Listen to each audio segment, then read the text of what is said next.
Título sobre a transitoriedade.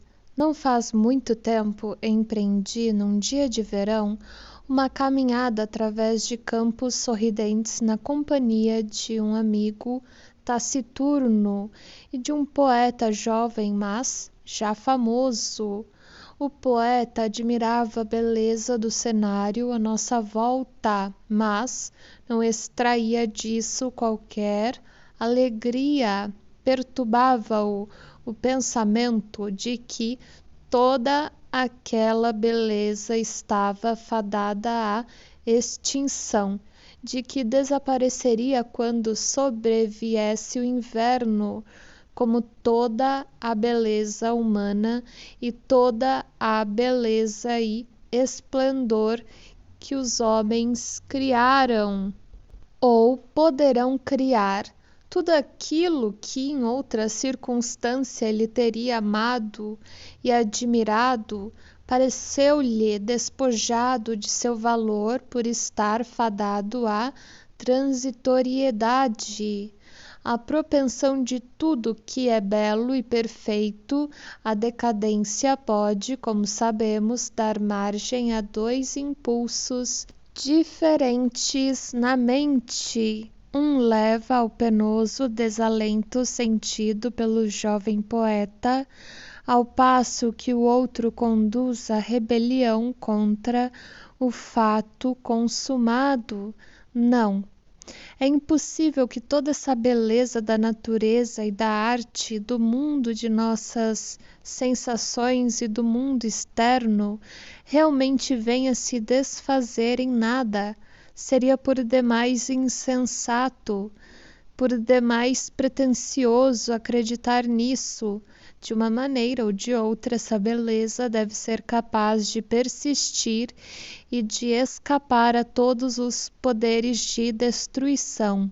Mas essa exigência de imortalidade, por ser tão obviamente um produto de nossos desejos, não pode reivindicar seu direito à realidade.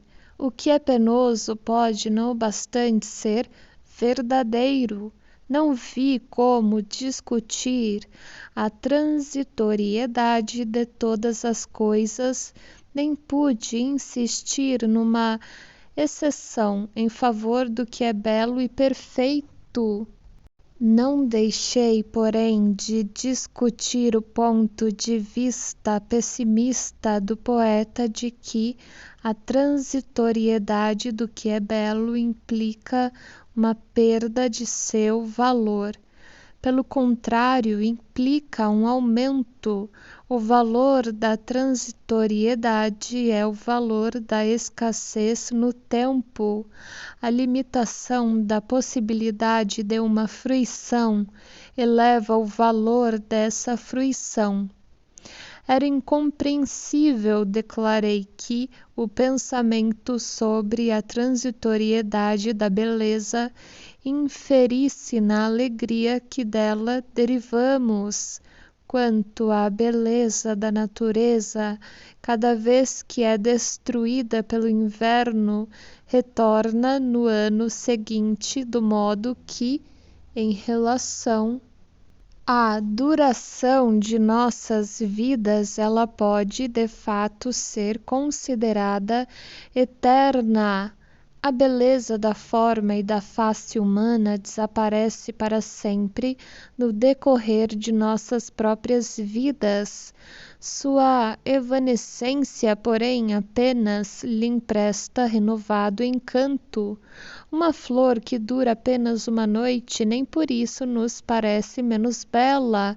Tampouco posso compreender melhor porque a beleza e a perfeição de uma obra de arte ou de uma realização intelectual deveria perder seu valor devido à sua limitação temporal. Realmente, talvez chegue o dia em que os quadros e estátuas que hoje admiramos venham a ficar reduzidos a pó, ou que nos possa suceder uma raça de homens que venha não mais compreender as obras de nossos poetas e pensadores, ou talvez até mesmo sobrevenha uma era geológica na qual cesse toda a vida animada sobre a Terra, visto, contudo, que o valor de toda essa beleza e perfeição é determinado somente por sua significação para nossa própria vida emocional. Não precisa sobreviver a nós, independendo, portanto, da duração absoluta. Essas considerações me pareceram incontestáveis, mas observei que não causara impressão quer no poeta, quer em meu amigo. Meu fracasso levou-me a inferir que algum fator emocional poderoso se achava em ação, perturbando-lhes o discernimento, e acreditei depois ter descoberto o que lhes estragou a fruição da beleza deve ter sido uma revolta em suas mentes contra o luto. A ideia de que toda essa beleza era transitória comunicou a esses dois espíritos sensíveis uma antecipação de luto pela morte dessa mesma beleza. E, como a mente instintivamente recua de algo que é penoso, sentiram que em sua fruição de beleza interferiam pensamentos sobre sua transitoriedade. O luto pela perda de algo que amamos ou admiramos se afigura tão natural ao leigo que ele o considera evidente por si mesmo. Para os psicólogos, porém, o luto constitui um grande enigma, um daqueles fenômenos que por si sós não podem ser explicados, mas a partir dos quais podem ser rastreadas outras obscuridades. Possuímos, segundo parece, certa dose de capacidade para o amor, que denominamos de libido, que nas etapas iniciais do desenvolvimento é dirigido no sentido de nosso próprio ego. Depois, embora ainda numa época muito inicial, essa libido é desviada do ego para objetos que são, assim, num certo sentido, levados para nosso ego. Se os objetos forem destruídos ou se ficarem perdidos para nós, nossa capacidade para o amor, nossa libido será mais uma vez liberada e poderá então ou substituí-los por outros objetos ou retornar temporariamente ao ego. Mas permanece um mistério para nós o motivo pelo qual esse desligamento da libido de seus objetos deve constituir um processo tão penoso. Até agora não fomos capazes de formular qualquer hipótese para explicá-lo. Vemos apenas que a libido se apega a seus objetos e não renuncia àqueles que se perderam, mesmo quando um substituto se acha bem à mão. Assim é o luto.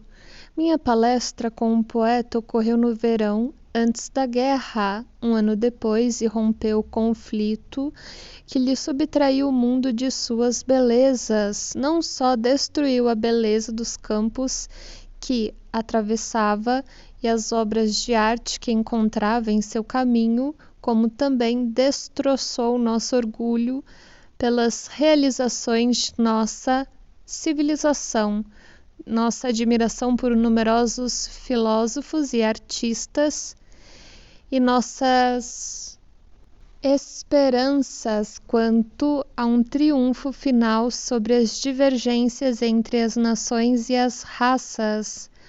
Maculou a elevada imparcialidade da nossa ciência, revelou nossos instintos em toda a sua nudez e soltou de dentro de nós os maus espíritos que julgávamos terem sido domados para sempre por séculos de ininterrupta educação pelas mais nobres mentes. Amesquinhou mais uma vez nosso país e tornou o resto do mundo bastante remoto. Roubou-nos do muito que amáramos e mostrou-nos quão efêmeras eram inúmeras coisas que considerávamos imutáveis. Não pode surpreender-nos o fato de que nossa libido, assim privada de tantos dos seus objetos, se tenha pegado com intensidade ainda maior ao que nos sobrou, que o amor pela nossa pátria, nossa afeição pelos que se acham mais próximos de nós e nosso orgulho pelo que nos é comum, subitamente se tenham tornado mais vigorosos.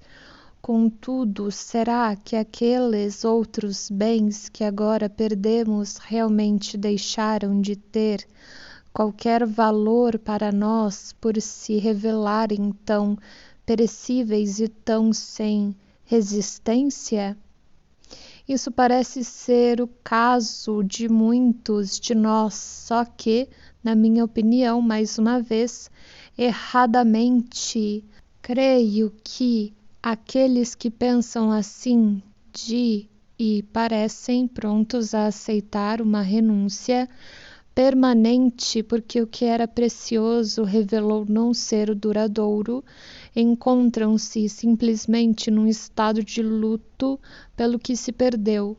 O luto, como sabemos, por mais doloroso que possa ser, chega a um fim espontâneo quando renunciou a tudo que foi perdido, então consumiu-se a si próprio e nossa libido fica mais uma vez livre enquanto ainda formos jovens e ativos para substituir os objetos perdidos por novos igualmente ou ainda mais preciosos.